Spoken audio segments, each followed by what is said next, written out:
반갑습니다. 저는 이천비상 독학기숙학원 서밋관의 원장 김대한입니다. 저희 학원에 있는 콘텐츠 라이브러리가 과연 무엇이고 어떤 역할을 하는지에 대해서 설명을 해주려고 지금 영상을 찍고 있습니다. 콘텐츠 라이브러리는 쉽게 얘기하면 수험생들한테 필요한 수험 자료를 학생들의 등급에 맞게끔 자료를 제공해주는 일종의 도서관 역할을 해준다고 생각을 하고 계시면 되고, 학생들한테 재료 제공 방식도 두 가지로 제공을 해주고 있습니다. 첫째는 여러분들 흔하게 알고 있는 페이퍼 교재가 일단 첫 번째고, 두 번째는 동영상 자료로도 여러분들이 수험 자료를 받아볼 수 있습니다. 이게 1등급 학생이 공부하는 교재랑 4, 5등급인 학생이 공부하는 교재는 당연히 다를 수밖에 없겠죠. 1등급을 맡고 있는 학생의 눈높이랑 4, 5등급 학생의 눈높이가 다르기 때문에 동일한 교재를 갖고 공부를 한다는 건 조금 능률적인 면에서 저는 효율성이 좀 없다고 판단을 해서 콘텐츠 라이브러리를 구상하게 됐고, 저희 학원에 이제 시스템으로 갖추게 돼 있는데, 콘텐츠 라이브러리 내부는 이런 모양입니다. 그래서 벽 쪽에 있는 책장에 여러분들이 받을 수 있는 페이퍼 교재들이 있고, 테이블 같은 데는 잠깐 앉아서 멘토쌤들이랑 상담을 통해서 본인한테 필요한 자료, 또 본인한테 필요한 동영상을 상담할 수 있는 곳이라고 생각을 하면 됩니다. 물론 일부 몇몇의 학생들은 이 테이블 좌석에 앉아서 뭐 조용히 공부하는 학생들도 있는데, 공부가 주 목적이라기보다는 주로 이제 상담할 수 있는 장소 공간으로 활용을 하고 있습니다. 다른 각도에서 찍은 사진이고요. 이 수학 콘텐츠 라이브러리는 여러분들이 이제 입학 당시에 상담실에서 이제 가장 먼저 해야 될 부분 중에 하나인데, 이 컨텐츠 라이브 목록을 보시고 본인이 취약하다고 생각되는 부분을 표시를 해주시면 돼요. 예를 들어서 나는 수일에 사인 코사인 법칙을 활용한 도형 해석이 좀 약하다. 그럼 여기에 표시를 하시면 이 표시된 내용을 근거로 해서 여러분들 등급에 맞는 페이퍼 교재랑 동영상 자료가 제공이 될 겁니다. 그걸 가지고 공부를 하시면 되고, 여기 적혀 있는 목록은 사실 수능 시험 기출문제를 가지고 분석을 했을 때 매년 수능에 잘 나오고, 또 대부분의 학생들이 가장 힘들어하는 부분을 적어놓은 거기 때문에 여기에 일단 우선적으로 체크를 하되, 혹시 여기 있지 않은 내용 중에 자기가 잘 모르는 부분이 있을 때는 상담실장과 멘토장을 상담을 통해서 저는 이런 부분들이 부족합니다, 이런 부분에 대한 자료를 좀 만들어 주십사 하고 요구를 하면 강사진들이 그 자료를 만들고, 또 그 만들어진 페이퍼 교재에 따른 동영상까지 제작을 해서 여러분들한테 제공을 해주니까, 여러분들은 끊임없이 멘토장이랑 상담실장이랑 주기적으로 상담을 통해서 본인의 위치가, 현재 위치가 여기인데 왜 점수가 오르지 않을까? 나는 도대체 무엇을 못해서 점수가 오르지 않을까를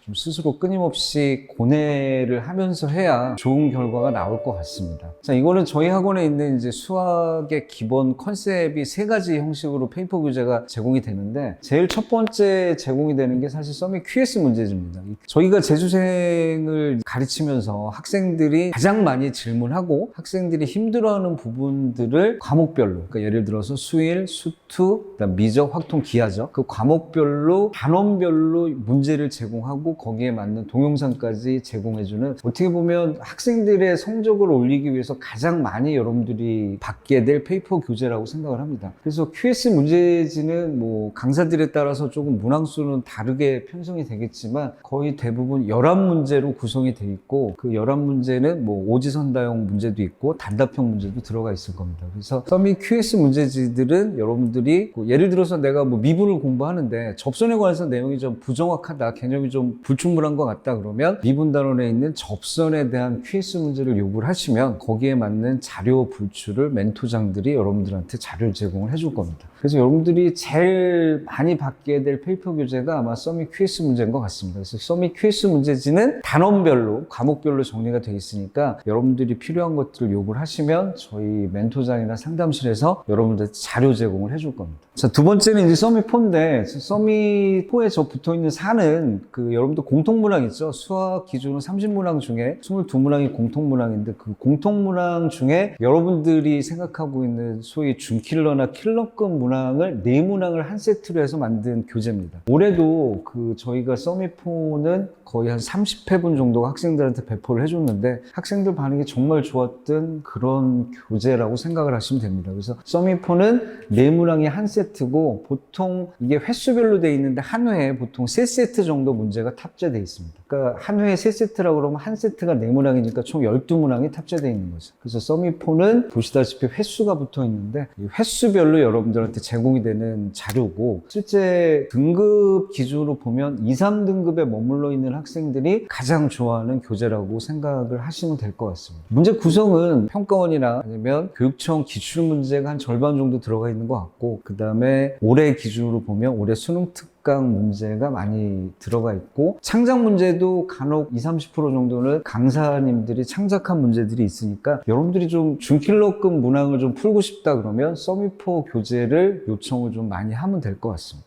그 다음에 이제 서밋 2829인데, 서밋 2829는 여러분들 알고 있는 이제 수학 선택 과목이죠. 뭐 미적, 확통, 기하. 보통 흔하게 우리가 얘기하는 준킬러 문화 배치가 28번, 29번이라서 이 서밋 2829는 두 문항의 한 세트입니다. 그래서 예를 들어서 미적 10회다 그러면 이렇게 두 문항에서 28번이 객관식이고 29번이 주관식이고, 그래서 두 문항을 한 세트로 이것도 세 세트가 서밋 2829에 구성이 되어 있는 겁니다. 올해 반응을 보면 서밋 2829도 폭발적인 반응이었던 것 같아요. 그래서 난이도도 보면 그렇게 호락호락하게 쉽게 접근할 수 있는 문제들이 아니라서, 제가 추천하기는 뭐 한 3등급 이상 정도 되는 학생들은 서밋 2829도 1회부터 30회분까지 주기적으로 매주 받아서 문제를 푸는 연습을 하는 게 좋을 것 같습니다. 올해는 거의 서밋 2829랑 서밋4 문제 지필은 제가 한 70% 정도 했고, 나머지 한 30% 정도를 강사님들이 했는데, 일단 학생들이 얘기해주는 반응은 굉장히 좋았던 것 같습니다. 물론 올해 거 같은데, 올해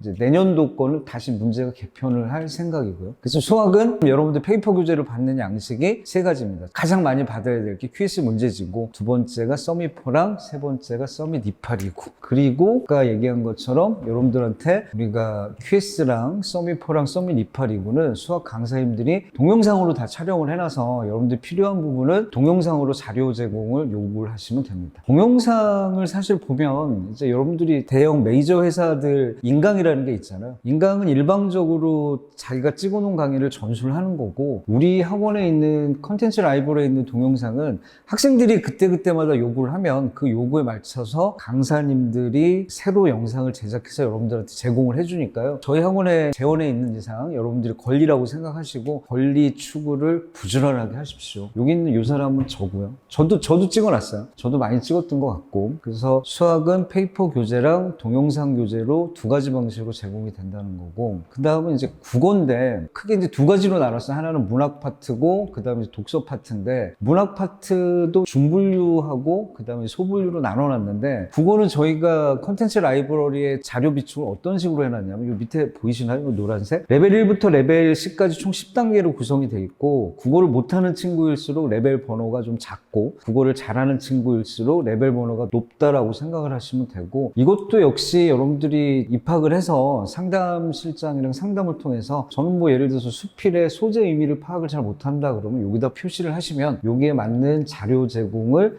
여러분들 등급에 맞춰가지고, 그러니까 오히려 어떻게 보면 이제 수학보다는 훨씬 더 자료가 세분화되어 있다고 생각을 하시면 돼요. 국어는 1단계부터 10단계까지 나눠놨으니까, 예를 들어서 고전 소설의 감상이다, 소분류가, 그러면 감상에 해당하는 자료가 1단계부터 10단계까지 있다라고 생각을 하시면 되고, 등급에 맞는 자료를 요청을 하시면 될 것 같습니다. 그래서 이것도 여러분들이 입학하게 되면 상담실에서 여러분들 상담을 통해서 또 자료 제공을 해주니까 이것도 활용을 많이 하시면 될 것 같고, 비문학 독서죠. 독서가 이제 사실 비문학인지 모르겠어요. 저는 이제 수학을 주로 해가지고 독서 파트가 비문학인 것 같은데, 수능에서 다뤄지고 있는 비문학의 모든 카테고리를 다 갖췄다고 생각을 하시면 될 것 같아요. 그 카테고리에 맞는 지문이 나와 있는 것들을 가지고 여러분들이 국어 연습을 한다면 가장 빠른 시간 내에 등급을 올릴 수 있는 가장 좋은 방법이 아닌가 싶습니다. 그래서 저희가 준비한 거는 사실 2024년은 일단 수학이랑 국어에 중점적으로 콘텐츠 라이브러리를 구성을 해놨는데, 시기가 더 지나고 나면 뭐 영어랑 탐구 쪽도 자료 준비를 할 거는 같아요. 근데 당장 지금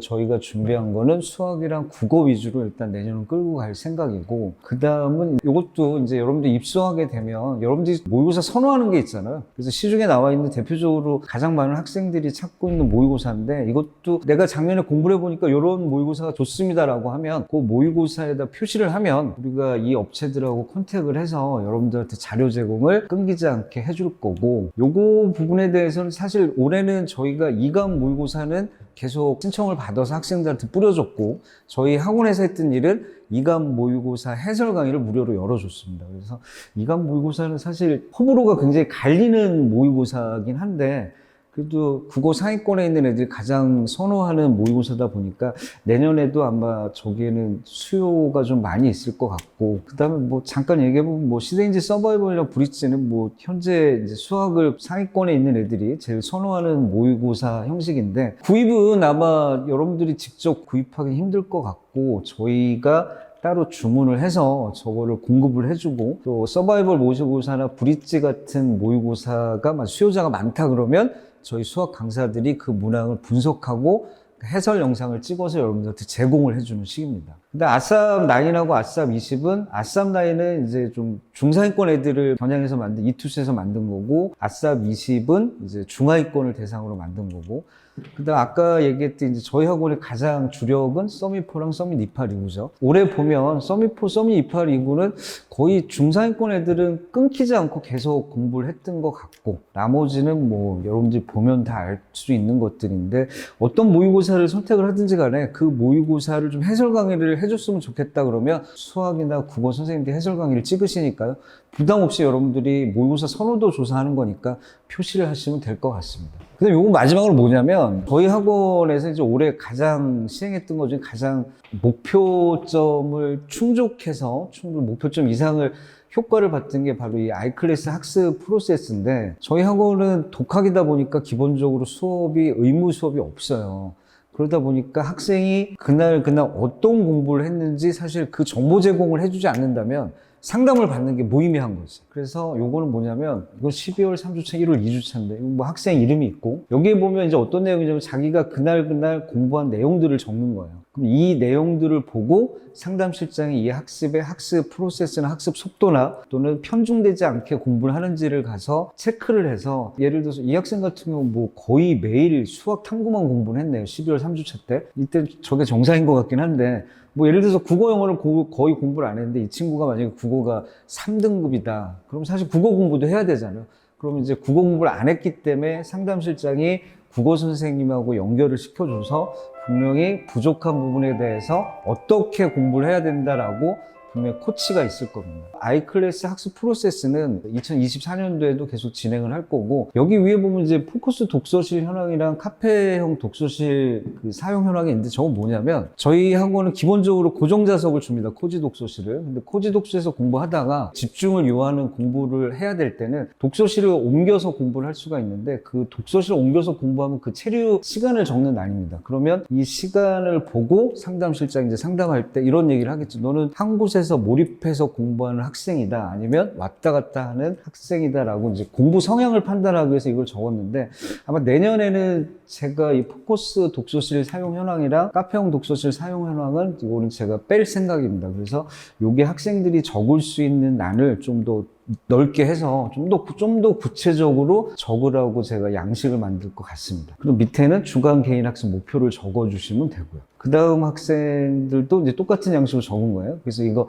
올해 있었던 이제 선행반 위주겠네요. 1월이고 2월이니까. 선행반 위주 때 학생들이 들어오더라도 저희가 그날 어떤 공부를 했는지는 다 체크를 하고, 그 체크된 결과를 갖고 상담실장이랑 상담을 통하니까 독학이라고 해서 여러분들이 전혀 케어받지 못할 거다라는 그런 상상은 안 했으면 좋겠어요. 그래서 이 아이클래스 학습 프로세스는 내년에도 그대로 유지가 되는 그런 시스템입니다. 자, 여기까지 이렇게 해서 저희 학원에 있는 이 콘텐츠 라이브러리가 과연 어떤 거고 어떤 특징이 있는지 간략히 설명을 드렸는데, 근데 자세한 거는 사실 학원을 방문하셔서 상담실장이랑 그다음 멘토장이랑 실제 시설도 보시고 실제 자료도 이렇게 한번 좀 확인해 보면 좀 더 본인이 학원 선택하는 할 때 좀 더 명확하게 기준점을 세울 수 있지 않을까 싶습니다. 오늘 영상은 여기까지만 찍겠어요. 다음 시간에는 또 뭐 다른 소재를 갖고 여러분들을 만나보도록 하겠습니다. 감사합니다.